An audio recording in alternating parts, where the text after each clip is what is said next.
Hello, everyone. This is Data Driven Formula One with Patrick, Henz, and Ganna Pogrebna.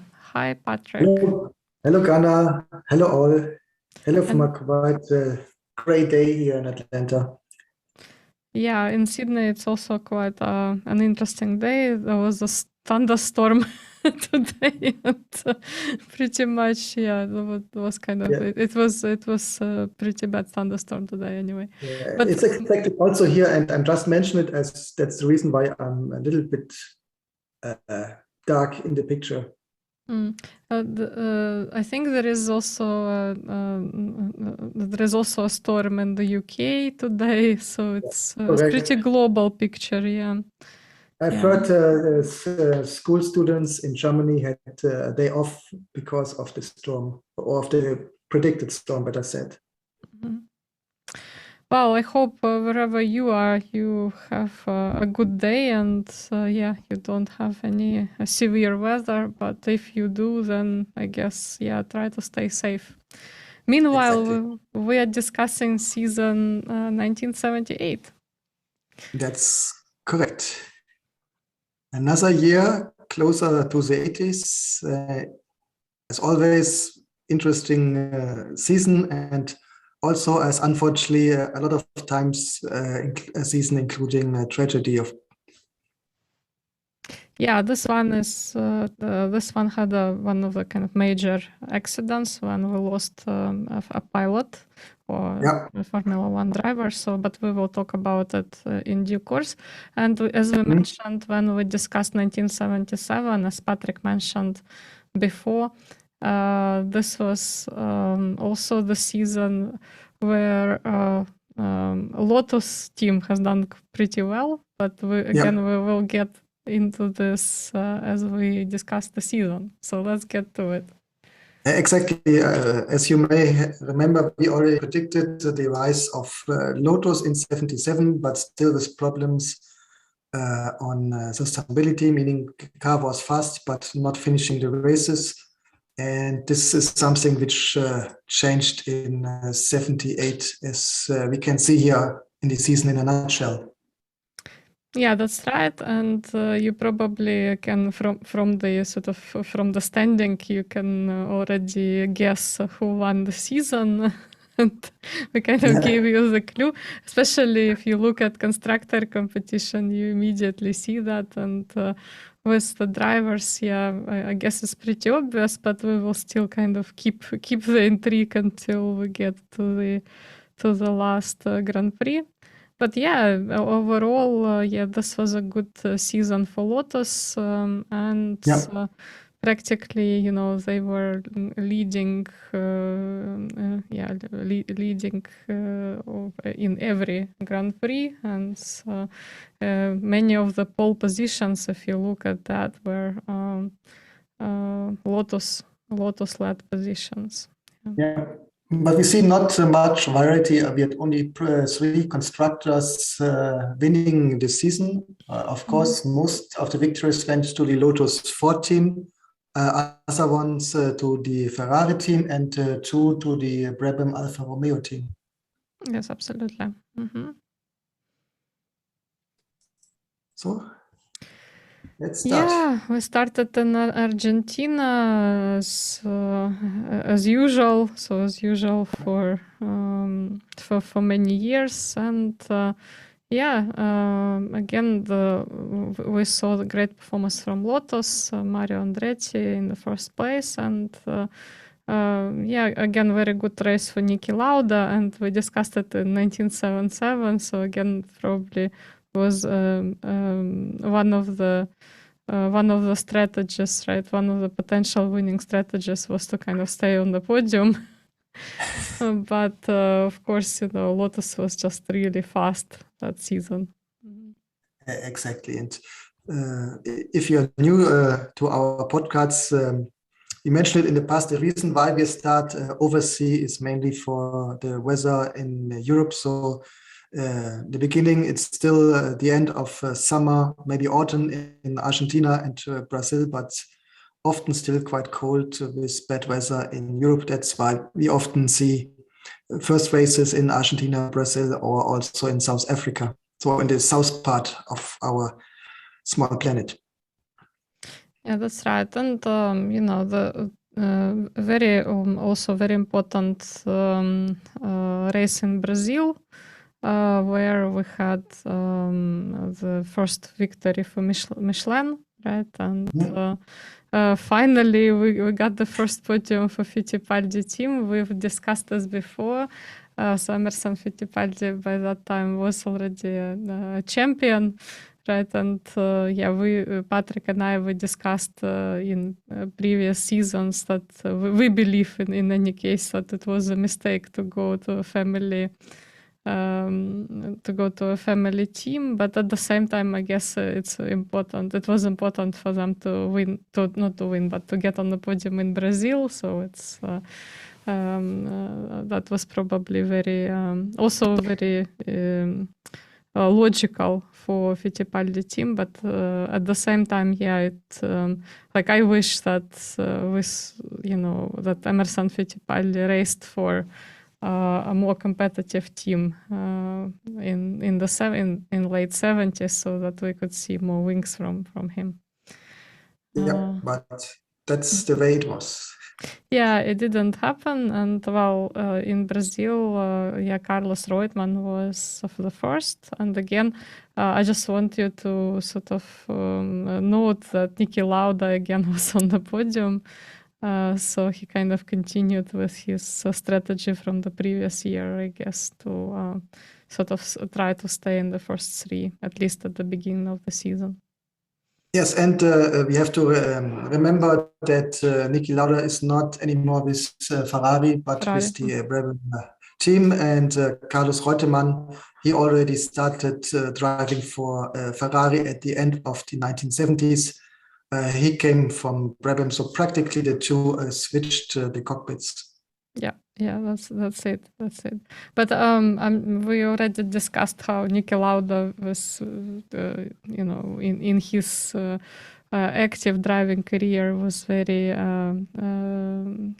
calculating, like risk calculating driver. So I think he just continued. Obviously, I mean, he probably was in less competitive car.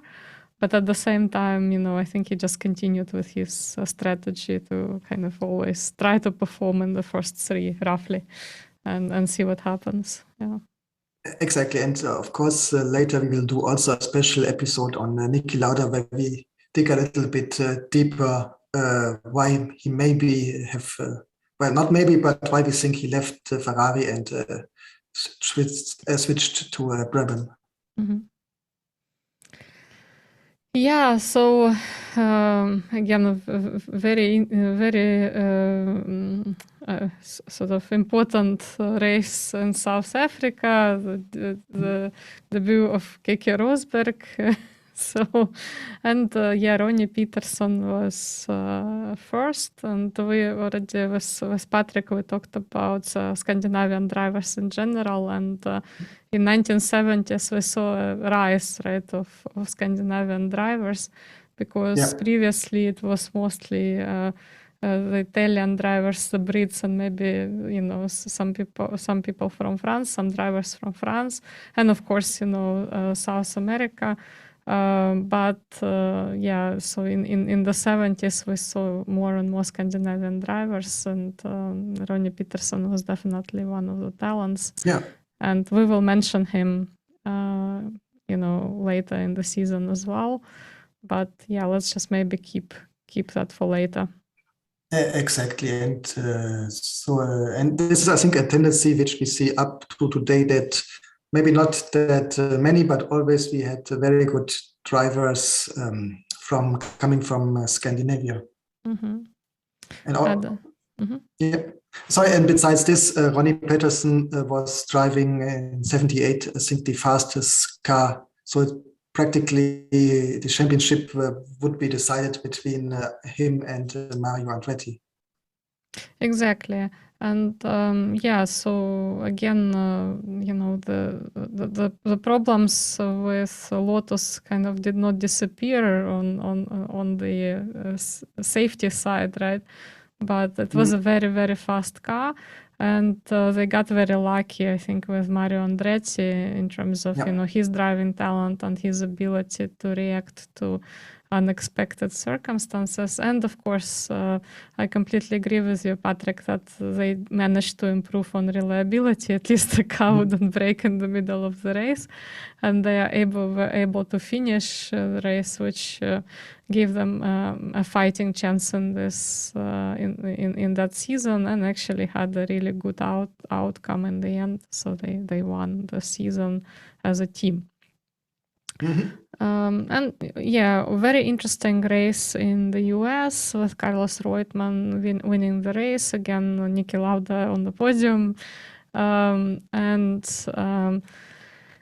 so there was a lot of intrigue there because the pre-qualification was won by completely different people, and there was a lot of there was much change between qualifying and the race itself. And actually, I would really encourage you to watch the footage of the season, and primarily the Long Beach race, because it is a really exciting race to watch, and one of the iconic races of 1978, where kind of you don't know how it's going to end up. So definitely worthwhile doing that. I just want to remind again to those of you who haven't watched us before, we are only sharing materials that we can obtain ethically, so we are not citing the footage that is copyrighted by various broadcasting networks, because it's not strictly speaking ethical. So we only share what we can on CC BY license and other in other ethical ways of doing that. So that's why we mostly show you pictures, and sometimes if we get the footage that we can share, we do that. But definitely, I would like to refer you to footage of this race. Very interesting race. Exactly, which you can find on the internet. To have some words on pre-qualification, because this is something which we do not see anymore in modern times. So we see in the 70s, and I remember we also had this in the 90s, maybe in the beginning of the 2000s, that we had a high number of teams. So they've been first maybe on Friday or Saturday pre-qualification. So, and here the drivers who won the pre-qualification, they had been allowed to participate in the qualification, and if you managed to be inside the number of teams which are allowed to start after the qualification on Sunday, you had been part of the race. In the 70s, we had a complete different situation. I mean, even if we speak about teams like Lotus, like Ferrari, Mclaren, even the top teams, their budget had not been nearly as high as today. So a lot of smaller teams tried to enter Formula One. And with this, we had more teams than we had places inside the race itself. So we had first the qualification, which we had practically to survive. But many times, many years, you had, first of all, especially if you're a new team, you had to survive the pre-qualification. That's right, and you especially in US race where you could have a lot of smaller teams entering, right? So it was still open to a lot more teams than in the European Championship. So the European part of the championship. Exactly. Yeah, so now European races, Monaco, Belgium, and Spain. And here, the first victory of Patrick Depailler. And you can see him if you're watching us on YouTube or Spotify. You can see his picture. And kind of no surprises otherwise in Belgium and Spain. We have Mario Andretti in the first spot. But again, very interesting race in Monaco, and first victory for Patrick Depailler. Exactly. And so beside this, we see Mario Andretti, Ronnie Peterson not in Spa, but again, the Belgium Grand Prix had been in Solda, very near to the German border, so very near the city of Aachen or Köln, Cologne. So it's quite small track, but for some years it was part of the calendar of Formula One. Mhm. And with this, we are coming to Sweden. Sweden, for many, many years, not part of the championship anymore. As we discussed various times, if one country had the luck to have a very talented driver sitting in the right car, so able to compete in the championship, then of course this generates more interest in the country itself, and this triggers often that these countries also get Formula One Grand Prix, as for example in Sweden, as we had Ronnie Peterson in the very competitive Lotus Ford. We discussed this also already in two other episodes, the one about the most craziest Formula One designs, and also in the one about Jack Brabham and the Brabham team. Quite unique in this race only, we had the fan car. We discussed this in 77. We had the start of the ground effect cars, and Gordon Murray, the designer of the Brabham car, had the great idea to add a van behind the car to even foster the ground effect. And with this, both drivers had been really dominating the race. Niki Lauda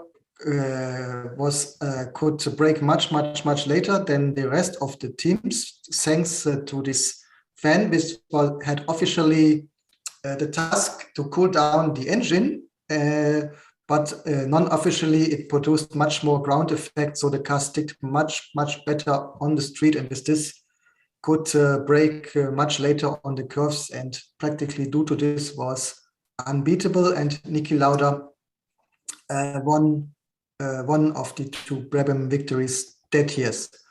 Important, the other teams, of course, not liked the idea, because it was not illegal, but it was a loophole which the team identified. So they had been already preparing protests against FIA, but Bernie Ecclestone, who was the manager at that time, decided that they not wanted to go to a hearing, not seek for a decision by FIA, but withdraw this design. So it was never decided that this car was really non-legal, because it was using the loophole, and it never went to the trial, let's say it that way. And this also for political reasons, because Bernie Ecclestone was not only a manager of the Brabham team, but also, I'm not sure if he already was or had the plans to become one of the leading Broadcaster, officials, the owner of broadcasting rights, yeah. Broadcasting rights, but also the FOCA, the organization of the team owners or of the tracks. I don't know. It was really, it was quite a controversy, because we had two organizations fighting inside Formula One, and maybe we have to go discuss this a little bit more in detail in one of our future episodes. Yeah, we will be for various we will years. definitely have special on Bernie Ecclestone. I personally am looking forward to that, because in addition to all the driving seasons, we will also see a lot of models, and there will be a lot of other interesting facts about Bernie Ecclestone. Exactly, we really have to do this. But let's go back to the technology. So you see here on the photo the Brabham with the fan, which only started in Sweden, and after this had been retired. And normally the car looked like this. I mean, it looked the same, but oh, sorry, you see nothing here. Yeah, I just wanted to say that Patrick and I, we have a special on six-wheelers and other crazy designs. Yeah. So definitely, we have that car in that special. And also, yeah, I think you have to understand that it was obviously well, we can say that was a deal between Brabham and FIA that, the current victory stays as is, right? But the car will be withdrawn for the future, for the future races. And that kind of also had an impact on the team because obviously, they worked on this innovation. So then to make a quick switch to the car without the fan, that took them a few trials to kind of get it back on track. So there is no sort of no surprise that they didn't manage to win the season. But at least this season gave us the opportunity to see this fan car and very interesting engineering design from Brabham team. Yep, and as you've mentioned, the team spent a lot of time in this technology. So you may imagine that not everybody inside the Brilliant team was happy that they voluntarily withdrawn this technology, especially as I think we had this conflict of interest of Bernie Ecclestone as he was team owner, but also had rights to Formula One, wanted to grow inside the organization of FIA. So there was this conflict of interest, and voluntary withdrawing this car maybe have served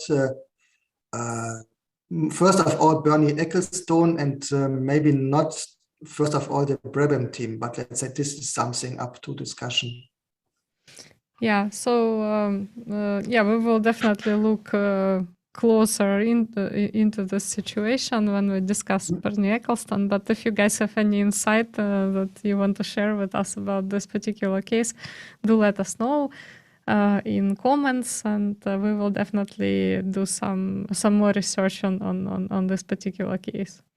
Exactly, and if you are a fan of Henz, then I have the happy message for you that the designer Gordon Murray is now creating super sports cars. So if you have some $1 million, don't know what to do, go to I think gordonmurray.com and you can buy some of his super sports cars, and all of them they have this van in the back.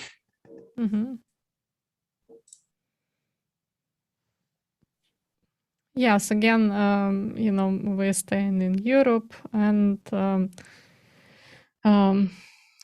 kind of basically, as Patrick explained before, sort of you can see a very good performance from Lotus. And another, I guess, interesting thing here that in Austria we had the last victory for Ronnie Peterson. But otherwise, the French and the German Grand Prix went to Mario Andretti. And again, competitive performance from Lotus in the UK. But again, we saw Carlos Reutemann winning the UK Grand Prix. Yeah, and we see here 4 races, 3 victories to Lotus, 1 victory for Ferrari. This was also a little bit, let's say, competition of philosophies. Lotus would have been the pioneers of the ground effect cars, while Ferrari was a little bit late on having the emphasis on the ground effect car, also for a technical reason, as their engines have been bigger. They had been using the flat 12-cylinder engine, which allows you less opportunities to create efficient ground effect cars. Something which we may speak a little bit more maybe in the season 79, of course. So interesting, keep in mind, if you see the competition between Ferrari and Lotus, we see the different philosophies here, the focus on the ground effect, and Ferrari with the focus on the classic powerful engine.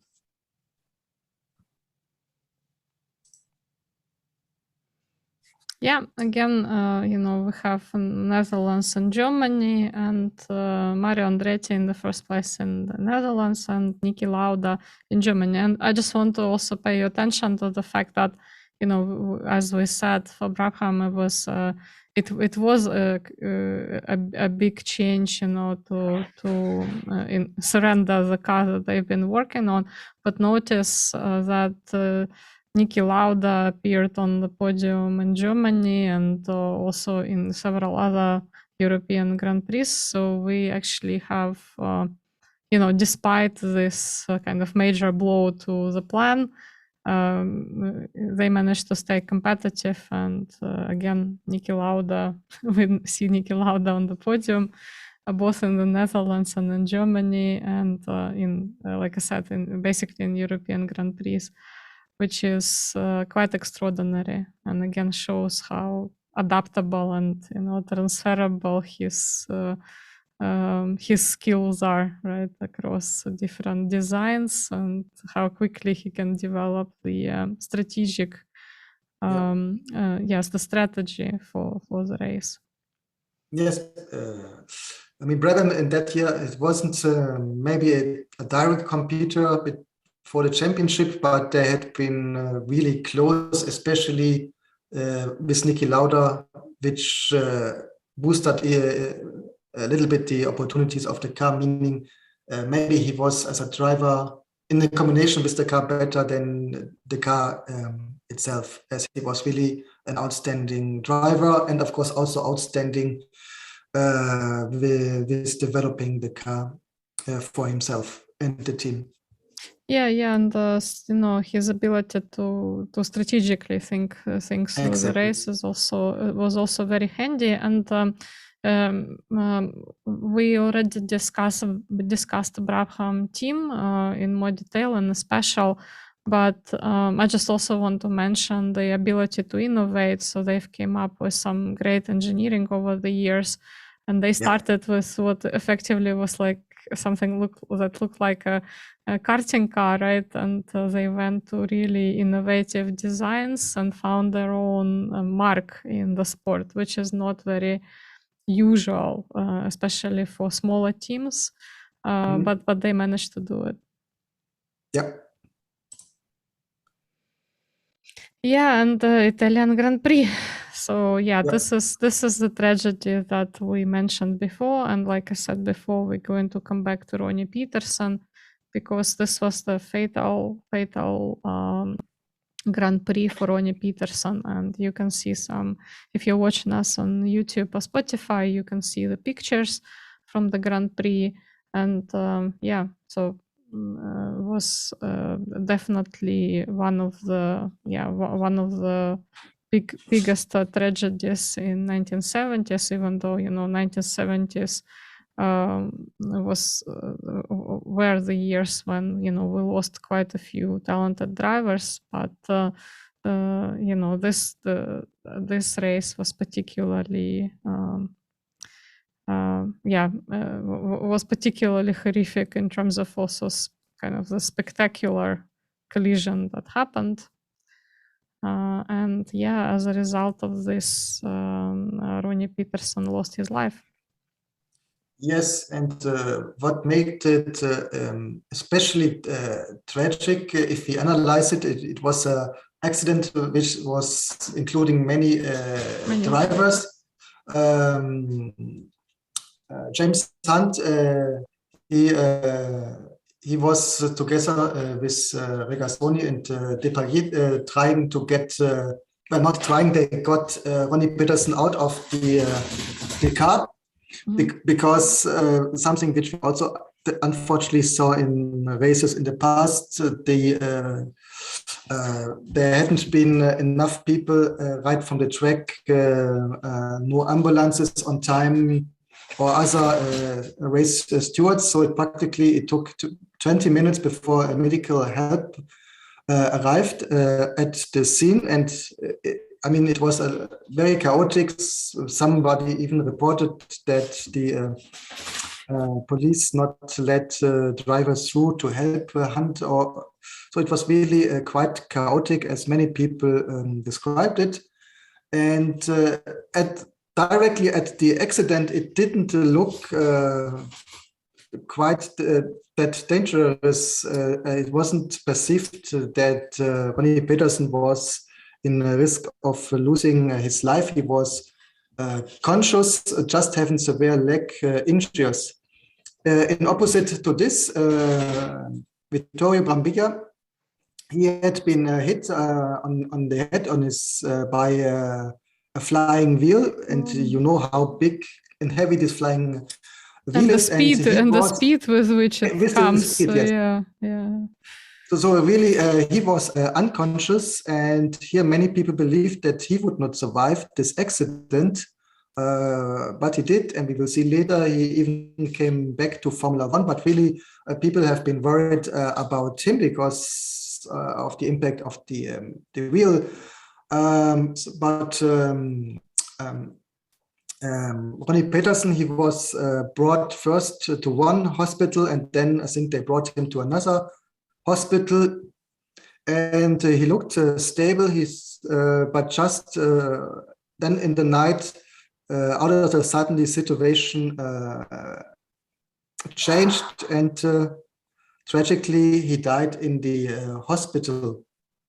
So yeah, but many people- originally, Yes. yeah, I just wanted to say that originally it was an obvious injury to his legs, so Yeah. it was quite clear that his legs were heavily injured in this accident. Yeah, but indeed, like you know, when you have sort of someone who is unconscious because they've been hit on the head, and someone who kind of is conscious but severely injured in the lower part of the body, that obviously looks a little bit better. But in the end, yes, I guess it was a combination of factors here. It's not Yes. probably not just the kind of late arrival of the ambulance and the help, but also probably the overall like health conditions of both drivers that played a role here.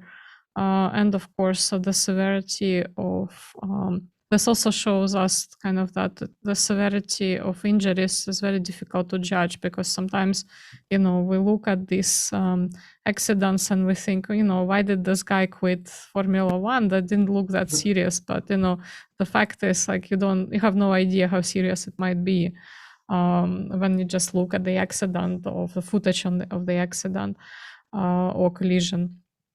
And so this was definitely the case when the collision looked pretty bad, but the injuries didn't look as bad as they turned out to be. But again, you cannot, you cannot predict how bad it's going to be. And in this case, it's just, there were a combination of factors that contributed to this tragic event, and definitely the sport lost one of its most talented drivers, who was extremely competitive, winning races, fantastic driver overall. And Patrick and I will definitely do a special about him. And, we will also talk about Scandinavian drivers in general at the same time. But, to me, again, he was Ronnie Peterson was really, I think, one of the underappreciated drivers, but definitely an incredible talent. And it's really, it's a shame really that he lost his life in this type of, in this type of accident, when probably something could have been done to save him. But it happened as it happened, and we cannot change the path of the history, unfortunately. Yeah, if I remember right, he died because of thrombosis, which yes. is quite tricky, very difficult to identify. I mean, you may remember that from time to time you hear in the news that somebody dies on a long continental flight because of thrombosis, person who looked perfectly healthy. So this is really a very tricky conditions. So I would assume, I do not have a medical background, that is even for doctors difficult to predict. So, I mean, many blamed the poor organization of first aid, and I think here we can agree. But also many blamed the attention by the doctors itself. So, but to say, not having a medical background myself, I not want to comment on that if this is really something which led to the deaths or not. Well, I think, if we're just considering the doctors, I don't think any doctor wants the patient to die. So Yeah. we can safely assume that the doctors did everything that they could. But it's just the complexity of the situation. Just if you just look at the pictures that we have for you on this page, you can see how complex the situation was. And even if the medical team arrived relatively quickly, it was getting to the right spot on the track, extracting the drivers, so the injured drivers. It was also probably not very clear, how many needed help at the same time. So it's a complicated situation. So you need to be very organized, and certainly, it's great that the sport learned from these events, and now there is a dedicated medical or several even dedicated medical teams on site who can actually assist with these things, and the processes are a lot better. Exactly.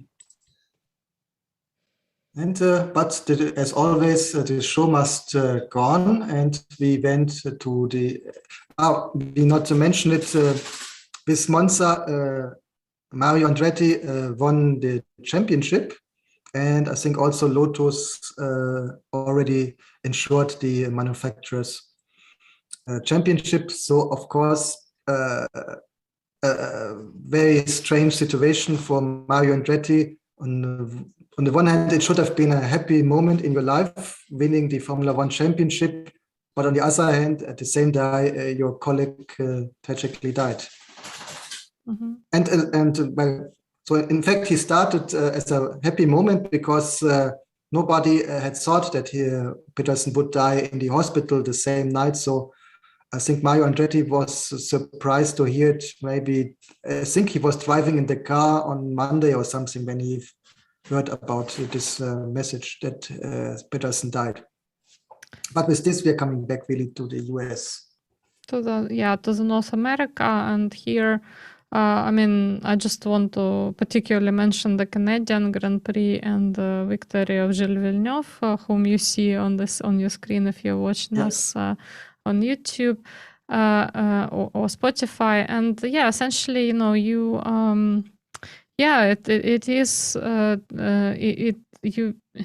it is never easy to drive, especially to finish the season after these tragic events, and we've seen that too many times in 1970s. We even had the champion, right, in 1970, who basically died in a Lotus car, and all of this is not easy for the drivers, and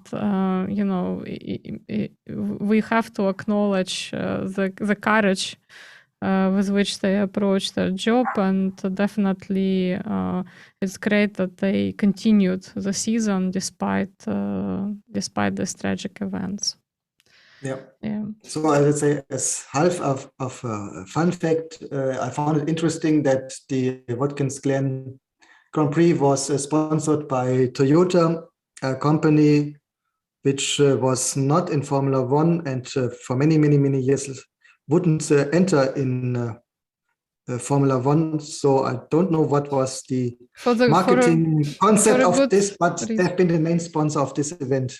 Yeah, for a good reason. So obviously the Japanese car making is very competitive in the US to this day. So they want to be present on the market, and it's only logical that a Japanese company would sponsor events in North America.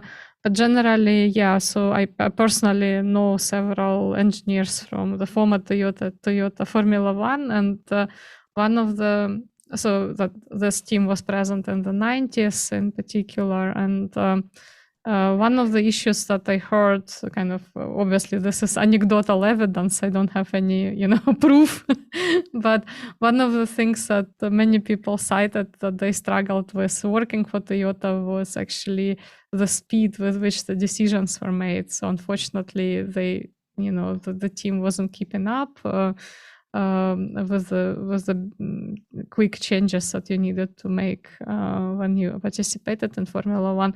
And also personally, from my research, I know that this was the team that spent more money than any other team. So they actually, their spending bill was a lot higher than even Ferrari's. Ferrari's bill, and Ferrari is notorious for running larger budgets for racing. And yeah, Toyota basically spent quite a lot, but without many good results. And this is why they eventually had to exit the sport. But yeah, they are still present in various forms as sponsors or, hosting different events. And I guess they found their place as well in supporting the sport rather than directly participating. Yeah, and I'm sure we will later also discuss Toyota, because also here I think it was a combination, because also to be fair, they've been quite successful, especially in US racing championships. So it's not it could not be the only problem, the decision making, because you may think this was similar for US based championship than in Formula One, but there have been also other factors disfavoring this approach of Toyota. But again, I'm sure we will discuss this in later episodes. Yeah, like from analytical standpoint, this also tells you that Formula One is what we call in game theory an imperfectly discriminating contest, meaning that you can exert a lot of effort and still not win. So it's not like the team that exerts the highest effort wins. There are a lot of random factors at play, the different contextual factors that affect the result. And yeah, it just didn't happen for Toyota. And I guess, eventually they decided that it wasn't worth it. Yeah. Yep.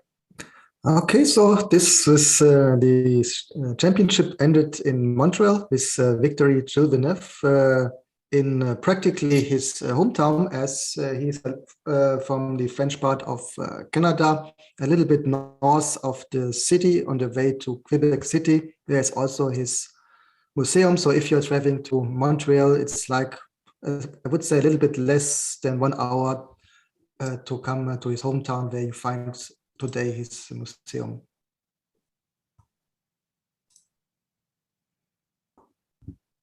We already discussed Lotus really was dominating this year with both drivers, and we see a gap of nearly 30 points to the second team, which was the more conventional Ferrari, and then the Brabham Alfa Romeo team, which was quite close, at least to Ferrari, and then Tyrrell, Wolf Racing also still quite strong, and a team which we also have to discuss because it's a very fascinating story here. And then Ligier, Matra, Fittipaldi, Ford, Mclaren, Ford, Williams, Ford, Arrows, Ford, Shadow, Ford, Renault with the turbo, Surtees Ford, and Ensign Ford. Yeah, and again, like we previously discussed with Patrick, notice that Ford was also a major player in engine construction for Formula One cars, and still kind of supporting quite a few cars in 1978 season.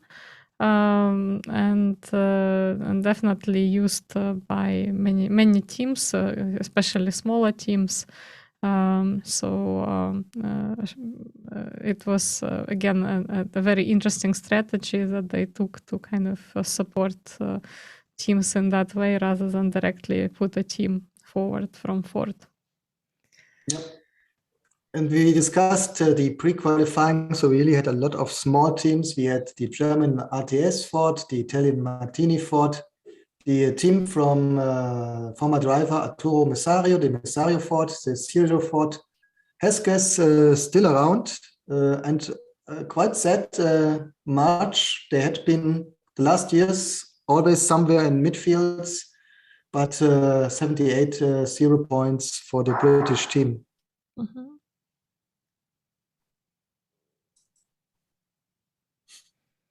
Yeah, let's look at the cars. Yep. The Lotus 79 in the classic black and gold livery, very beautiful, very fast, and very reliable this particular year. Yeah, I just wanted to tell to our viewers and listeners that you hear barking in the background, and that's Patrick's dog. So if you haven't seen us before, that's our sort of third co-host who periodically appears in the broadcast. So, but we kind of like when that happens. So yeah, Lotus, a very competitive car in their iconic colors. So definitely good year for them. 1978. Very classic also. I mean, the British Union check directly on the sign. I mean, really iconic look of the car. Mm-hmm. Brabham, again, we've discussed it a lot, even during this episode, and we showed you the fan car, and in this particular picture that you can see right now, the colors are not visible, but it's blue and red. So we showed you this before when we talked about the fan car, and definitely a good season for Brabham, and also great acquisition with managing to get Niki Lauda. So that's definitely a good year for Brabham as well. Yeah, and a British team, and for whatever reason, always with quite good connections to Italy. Remember, last year their main sponsor had been Martini. This year, main sponsor is Parmalat, also an Italian company. Later, they would have the main sponsor Olivetti. So, for whatever reason, they always had very good commercial connections to Italy.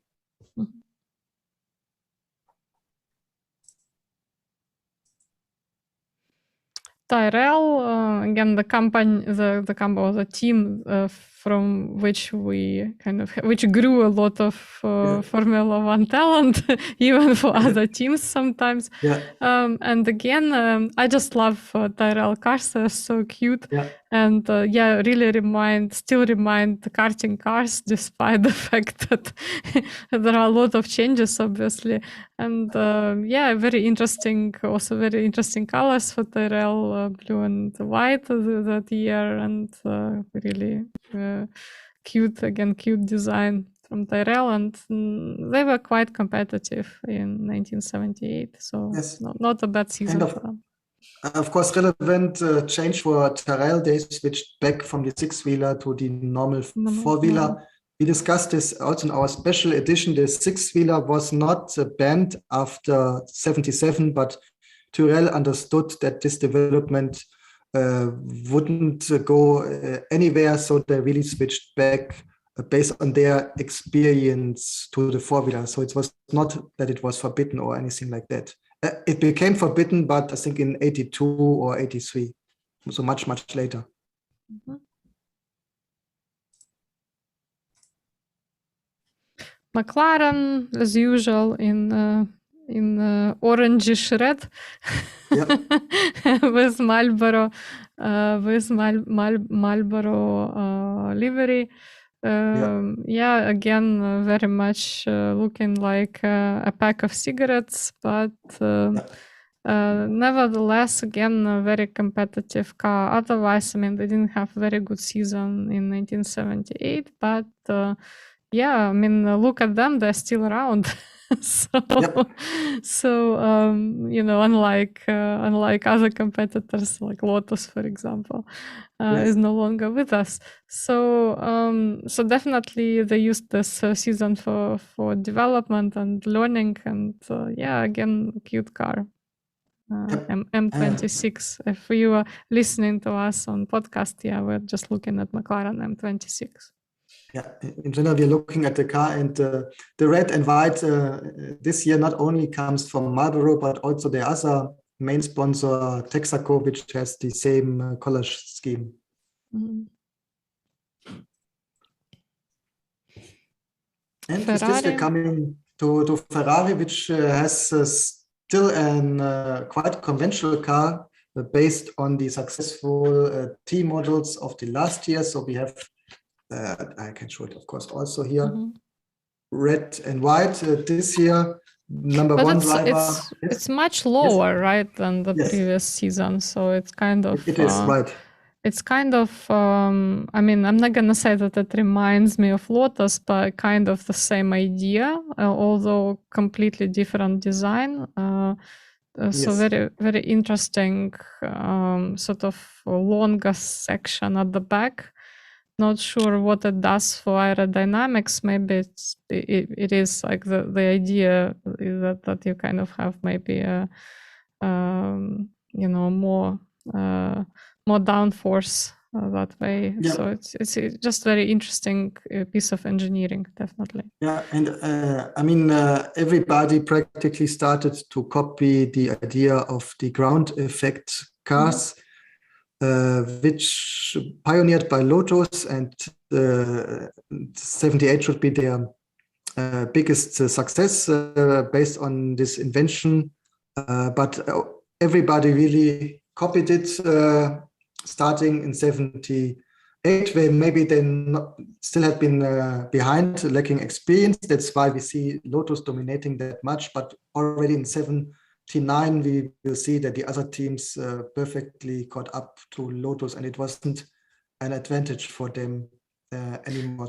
Yeah, but even though you can see that that's kind of the idea here that Ferrari maybe adopted us, and then again, if you are not watching us on YouTube or Spotify, we're looking at Ferrari 312 T3. Model.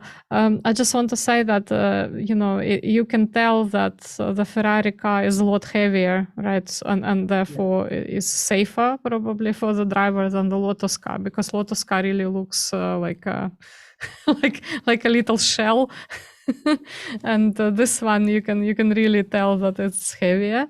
But at the same time, very fast, very competitive car. So it's really, it's really cool how they managed to do that. Yeah, in 78, they still had been using the flat 12-cylinder engine, which have been very wide but very flat. So this also may explain their design, which looks also a little bit similar to Brabham, which also had the flat 12-cylinder engine from Alfa Romeo. So this explains a little bit the shape of the car and hindered a little bit the teams to develop the perfect ground effect cars. So that's why this flat 12-cylinder engine also had been given up practically by most of the teams at the end of the 70s. Mm-hmm.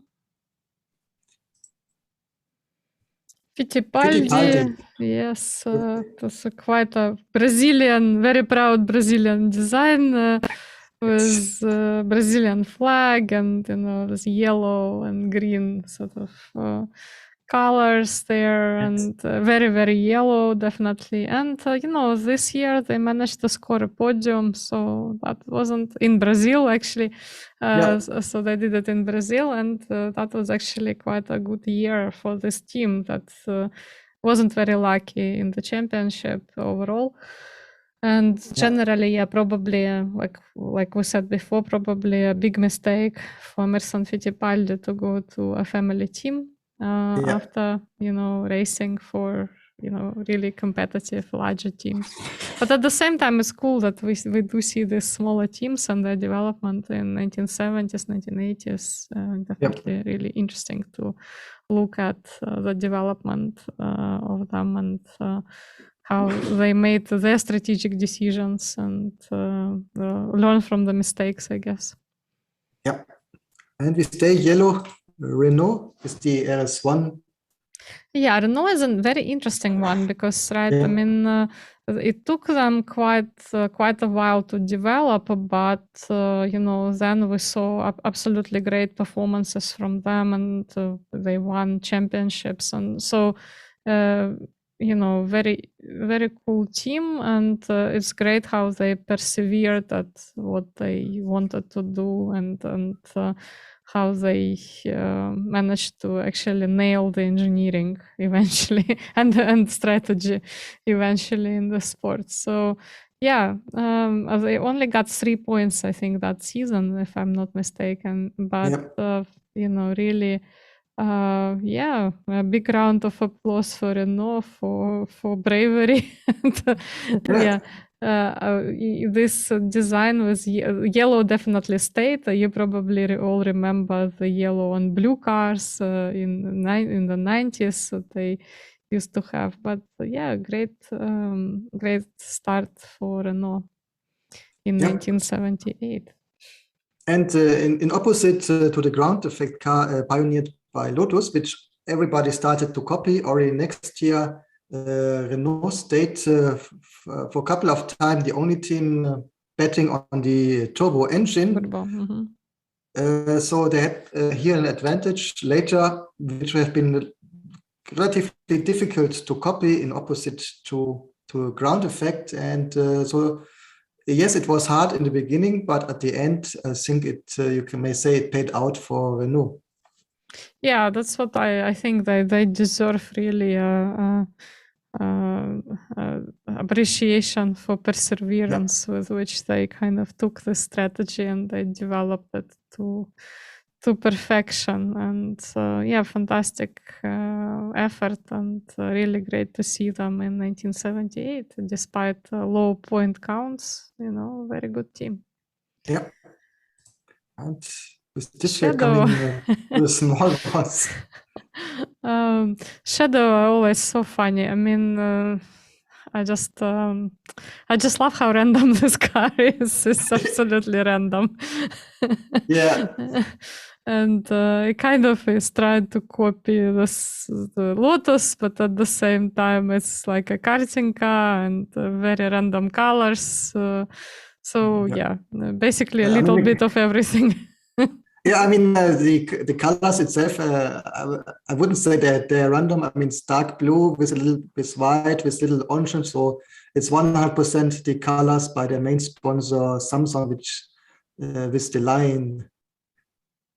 Yeah. I mean, I didn't mean the livery, but like as a piece of engineering, it's, I think, pretty random. So it definitely is sort of like a like it's basically as if you would try to copy different success stories from different years in the 70s, and maybe you build this car in the garage in your backyard, something like this. But that's also some of the cool things about Shadow. Sometimes you see really cool engineering ideas from them, not this year, but and again, I just want to say to people who are not watching us but listening to us that we are looking at the DN9 Shadow car, and I just think it's it's really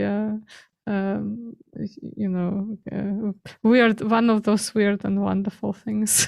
Exactly. I wouldn't definitely want to drive it. I wouldn't, but some people would probably. Yeah. And I think we stay with weird, wonderful, and garage.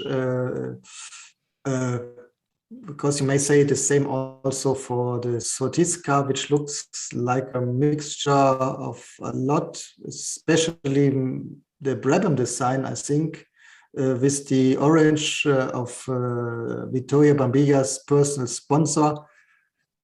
quite fun. Also here, quite funny story. You see here sorties for Honda. So, but this was, I think, not directly the Honda corporation, but maybe a Honda dealer in the UK. Because the car, of course, was not a Honda engine, but a normal Ford engine. So just Mhm. as a fun story. Yeah, and again, I just want to say that we are looking at Surtees TS20. If you are not watching us, or just listening to us, that's the car that we're looking at the moment. Yeah. Is this we are going to Canada? Walter Oh, Wolf my. Racing, very successful in 77, but unfortunately they lost it, their mojo in 78, which easily happens because we're speaking about a small team, small budget. So sometimes you are lucky and you are, for whatever reason, you have the perfect solution, but you may also lose this again already the next year. So even having a driver as Jody Scheckter didn't brought any bigger success for the team this year. Yeah, I was gonna say, and the plagiarized colors from Lotus, but of course, I mean, let's not say that. Let's just say they developed completely the same colors, absolutely independently from Lotus, and you can definitely see the difference in the design, right? And the kind of uh, that it is definitely not Lotus, and the differences with other cars. And I just generally want to point out that remember how when we discussed like 50s and even 60s, the cars were relatively similar. So now by the end of 1970s, we actually have big differences in designs on the track, which makes it really interesting to watch because very often, like these days, you look at cars and they're practically the same. There's very little difference. But yeah, in 1970s, you could really, and 80s and 90s, you could really see different designs on the track. And yeah, this is an example of something completely different. But it's great to see, of course, Wolf in racing, especially in North America. They have been quite competitive for many years. So that's what makes this sport interesting and exciting. Yep. And speaking about the Lotus livery, you see here on the car the red Walter Wolf logo. So they practically not only copied the livery itself, but maybe because it looks so similar to the known John Player Special, the main sponsor. Later, Walter Wolf started using its logo to sell its own cigarettes. So they had been first a racing team and then started selling cigarettes until the same kind of design. So quite interesting.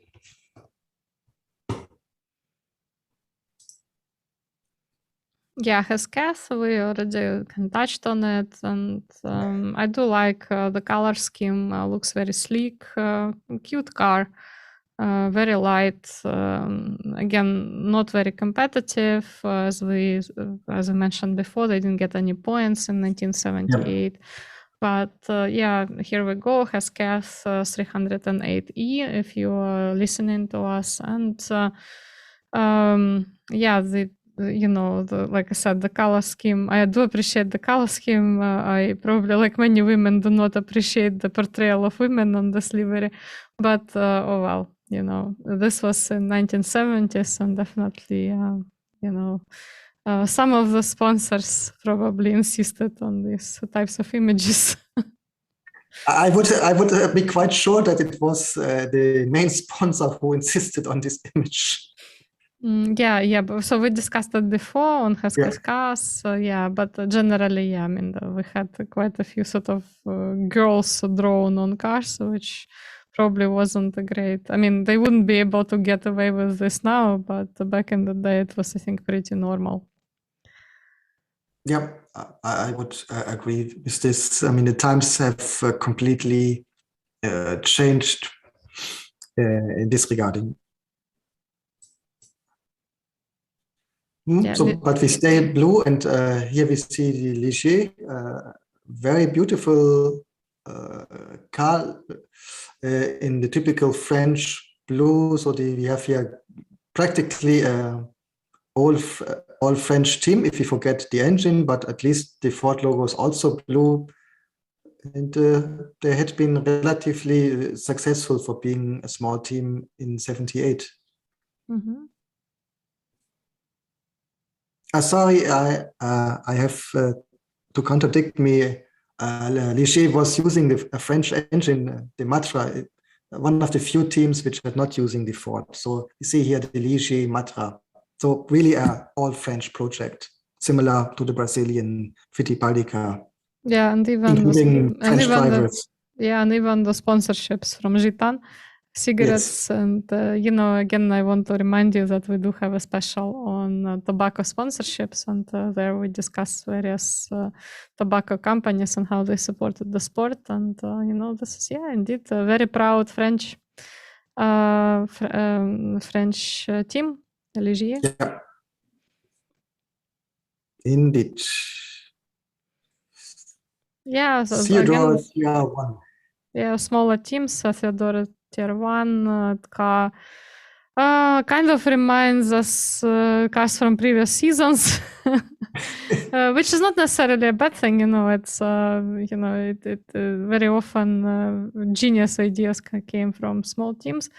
This one was again looked a little bit outdated, but again, it's always great to see smaller teams, because that's how the Formula One talent develops. And normally all great drivers, maybe not all, but most great drivers start in smaller teams.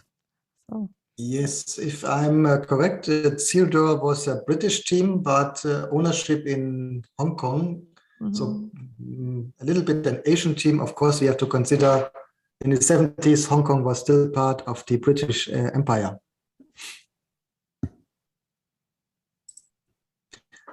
And another small team, Messario, owner Arturo Messario, former driver for Ferrari and Alfa Romeo in the sports cars. So he decided to enter with typical Italian red car, but again, Marlboro very small sponsorship. Team. Yes. Yeah. Mm-hmm. So quite limited success. Yeah, but again, this is typical of driver teams like Surtees, right? So these are all, but these are again good training platforms for Formula One talent, which and it's good when we have these teams around. Yep. This was the last one, so we discuss the people. You see here the first three, how they've been finally in the championship.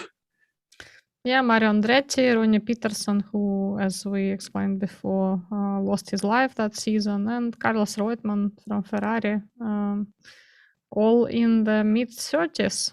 Yeah, so relatively old, well, relatively, as I said, experienced driver.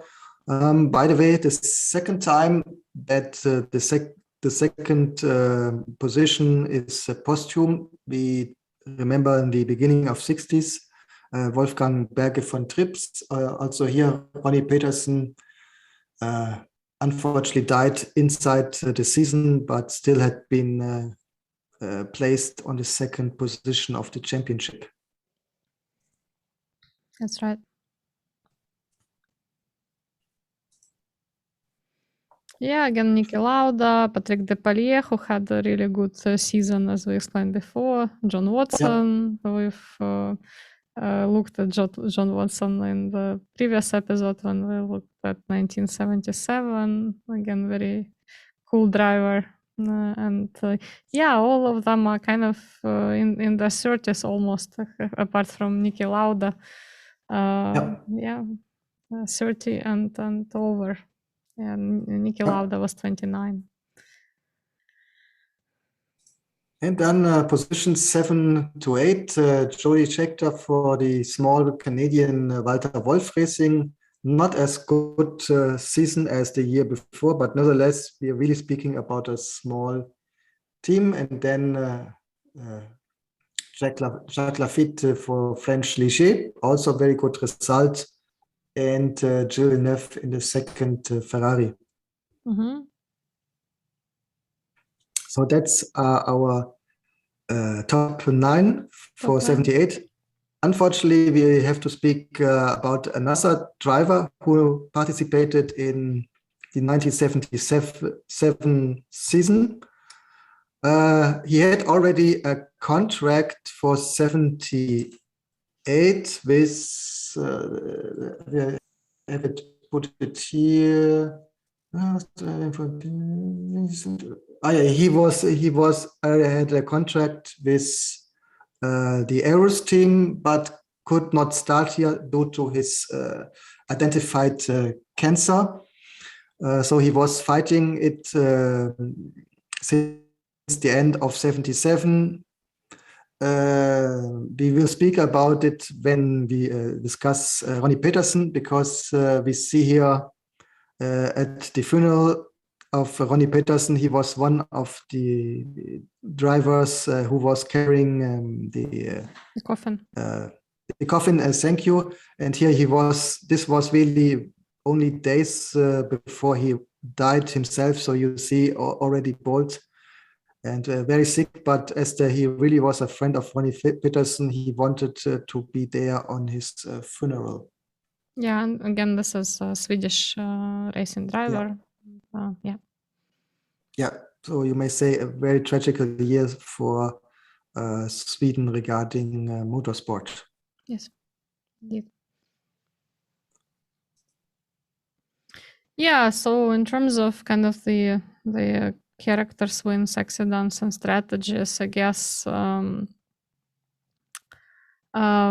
in terms of character, I would probably talk about a person whom we didn't see as a driver in the season, but of course Colin Chapman, who led the Lotus team and introduced all these major innovations, and probably also Niki Lauda, right, for kind of being able to switch from Ferrari to Brabham and be competitive, which is really cool. So in terms of wins, yeah, I mean, it would have to be Monza, right? And Mario Andretti's win in Monza, and also the same race as a notable accident due to the death of Ronnie Peterson. Yeah, in terms of strategy, I think Brabham, trying out that fan car. Definitely, great, very brave project. And even though they abandoned it, it's not every day that we see that type of bravery. So definitely would like to say that, Brabham, in terms of strategy, and maybe also Lotus again, because, they managed to get the car stable despite all the kind of pitfalls in the previous season. They managed to get it right. Yeah, I completely agree with your resume here. I would like add, practically a person about he not spoke this year is Mario Andretti, because he dominated the season. Of course, he was sitting in the best car, but we have to say also, analyzing that he was faster than Ronnie Peterson over the whole season. So I think it was not only the Lotus car, but I think somebody with an experienced driver like Mario Andretti was maybe the perfect counterpart to Colin Chapman, and the counterpart to the car, which had the philosophy being lighter. So having an experienced driver who knows what he's doing, maybe was what Lotus needed to win the championship. So we shouldn't not underestimate here Mario Andretti's talent ensuring the championship.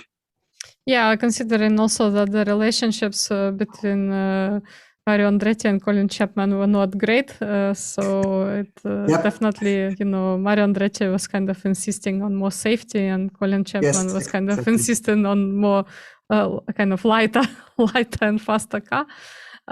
So it's not always easy, and I completely agree that there is a big part in that victory. A big part of that victory is Mario Andretti's victory and his effort and his experience that helped the team achieve this result. So yeah, definitely a lot of factors coincided for Lotus that season, and they managed to get everything right. But unfortunately, yeah, they lost Ronnie Peterson. That's also something that we shouldn't forget. Yeah. So we practically already anticipated the legacy of this season. And so I don't know if you have anything additional here to add. Yeah, I mean, we can say that was definitely a combination of experience and recklessness, right? In terms of experience of Mario Andretti and sort of brave and reckless ideas from Colin Chapman in terms of engineering. So that's definitely highlighted the season, and of course the transferable skills and adaptability of Niki Lauda, who managed to not only transfer successfully and be competitive, but also mid-season they had this big blow with the fan car, and he managed to again completely sort of revive the performance, and again was very competitive, was on the podium after they had to give up that car. So that's also really cool. Yep, that's right. And that's all for today, folks. Yeah, and again, we are on all social media. Our primary platform is YouTube, and when also now on Spotify with the video. But if you are listening to us in the podcast form, we are on practically all podcast platforms. Yeah, you cannot escape us. Yeah, thanks to Patrick, and definitely we are looking forward to your comments, suggestions. Maybe we got something wrong, so please tell us. And yeah, we always take that into account. Thanks a lot, and we'll see you next time. See you next time.